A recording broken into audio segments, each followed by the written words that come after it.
वीर सावरकर की अगर हम बात करें तो भारत के आज़ादी के लिए बहुत सारे क्रांतिकारी नेताओं में से एक थे।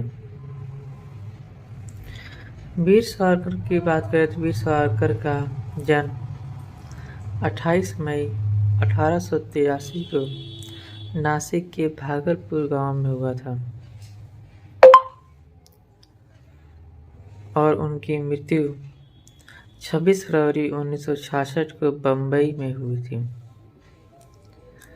उनका पूरा नाम विनायक दामोदर सावरकर था। वह एक स्वतंत्रता सेनानी, रणनीतिज्ञ, वकील, समाज सुधारक और हिंदुत्व के दर्शन के सूत्रधार थे। हाल ही में सावरकर पर आधारित फिल्म का ट्रेलर भी लॉन्च हुआ है। उनके पिता का नाम दामोदर पंत सावरकर और माता राधाबाई थी। उन्होंने कम उम्र में ही अपने माता पिता को खो दिया था। वह अपने बड़े भाई गणेश से काफ़ी प्रभावित थे। वीर सावरकर के बारे में कुछ फैक्ट जाने तो उनका नाम विनायक दामोदर सावरकर था। उनका जन्मदिन भागपुर, नासिक, जो कि इस वक्त महाराष्ट्र में है। मृत्यु के कारण था उपवास, संलिखना प्रयोग व्यवस्थित पे थे। माता का नाम यशोदा सावरकर, पत्नी थी यमुनाबाई, भाई गणेश और नायर, बहन मैनाबाई। राजनीतिक दल था हिंदू महासभा, धार्मिक विचार नास्तिक था। शिक्षा की बात करें तो फर्गुसन कॉलेज पुणे महाराष्ट्र से कला में स्नातक लिए थे। व्यवसाय की बात करें तो वकील, राजनीतिक, लेखक और कार्यकर्ता थे। Honourable society of gray's inn London में बैरिस्टर भी थे। जेल यात्रा की उनकी बात करें तो वीर सावरकर को अंग्रेजों ने लगभग 50 वर्षों तक जेल में रखा था। उन्हें सेलुलर जेल, अंडमान और निकोबार द्वीप समूह में स्थानांतरित कर दिया गया था। सभी राजनीति का हिंदूकरण करें और हिंदू धर्म का सैनिकीकरण करें। वीर सावरकर जब छोटे थे तो उन्होंने मित्र मिलन नामक एक युवा समूह का आयोजन किया। वह लाला लाजपत राय, बाल गंगाधर तिलक और बिपिन चंद्रपाल जैसे कट्टरपंथी राजनीतिक नेताओं से प्रेरित थे। उन्होंने पुणे के फर्गुसन कॉलेज में दाखिला लिया और स्नातक की डिग्री पूरी की। उन्हें इंग्लैंड में कानून का अध्ययन करने का प्रस्ताव मिला और छात्रवृत्ति की पेशकश की गई। उन्हें इंग्लैंड भेजने और पढ़ाई जारी रखने में श्यामजी कृष्ण वर्मा ने मदद की। उन्होंने वहाँ ग्रेज इन लॉ कॉलेज में दाखिला लिया और इंडिया हाउस में शरण ली। यह उत्तरी लंदन में एक छात्र निवास था। लंदन में वीर सावरकर ने अपने साथी भारतीय छात्रों को प्रेरित किया और आज़ादी के लिए अंग्रेजों के खिलाफ लड़ने के लिए एक संगठन फ्री इंडिया सोसाइटी का गठन भी किया। वीर सावरकर ने 1857 के विद्रोह की तर्ज पर स्वतंत्रता प्राप्ति के लिए गुरिल्ला युद्ध के बारे में सोचा। उन्होंने the history of the war of Indian independence नामक पुस्तक लिखी, जिसने कई भारतीयों को आज़ादी के लिए अंग्रेजों के खिलाफ लड़ने के लिए प्रेरित किया।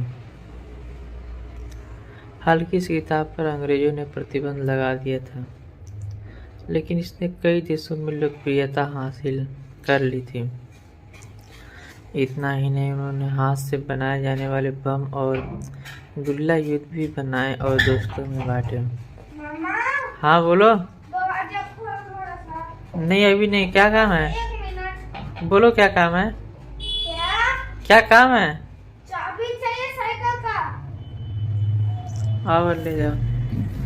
सर विलियम हार्ट कार्जन वापसी नामक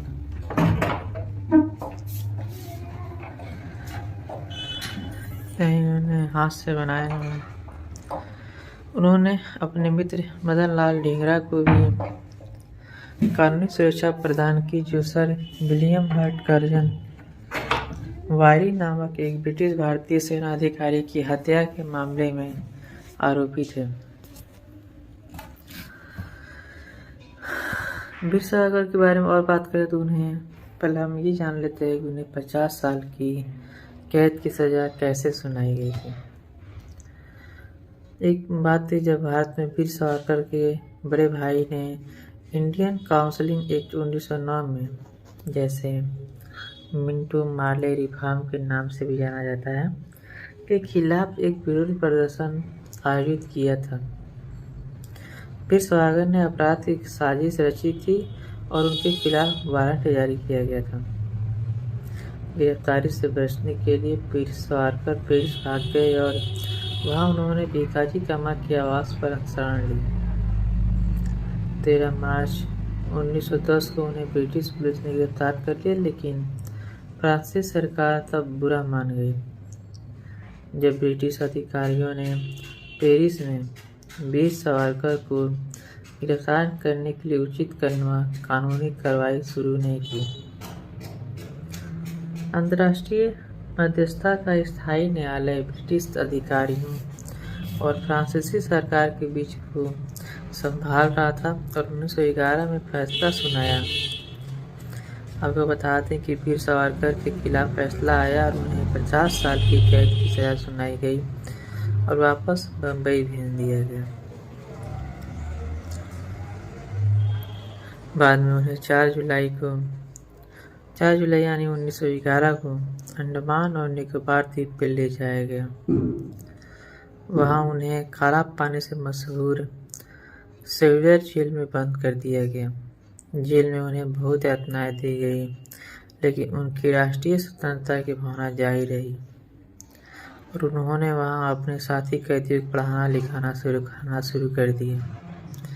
उन्होंने जेल में एक बुनियादी पुस्तकालय शुरू करने के लिए सरकार से अनुमति भी मांगी।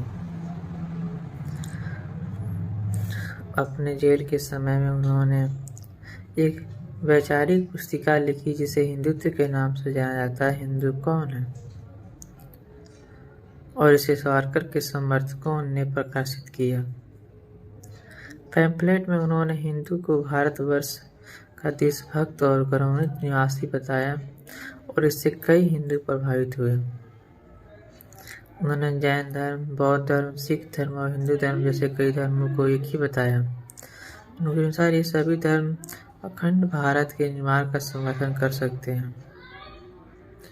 वह स्वयं नास्तिक थे। उन्होंने हमेशा हिंदू होने पर गर्व था और उन्होंने इसे एक राजनीतिक और सांस्कृतिक पहचान बताया। 6 जनवरी 1924 को सावरकर को जेल से रिहा कर दिया गया और उन्होंने रत्नागिरी हिंदू सभा के निर्माण में महत्वपूर्ण भूमिका निभाई।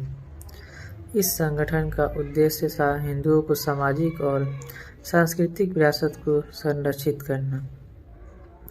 1937 में वीर सावरकर हिंदू महासभा के अध्यक्ष बने। दूसरी ओर उसी समय मोहम्मद अली जिन्ना ने कांग्रेस शासन को हिंदू राज घोषित कर दिया, जिससे हिंदुओं और मुसलमानों के बीच पहले से ही बढ़ रहा तनाव और भी बदतर हो गया। दूसरी ओर हम इस बात से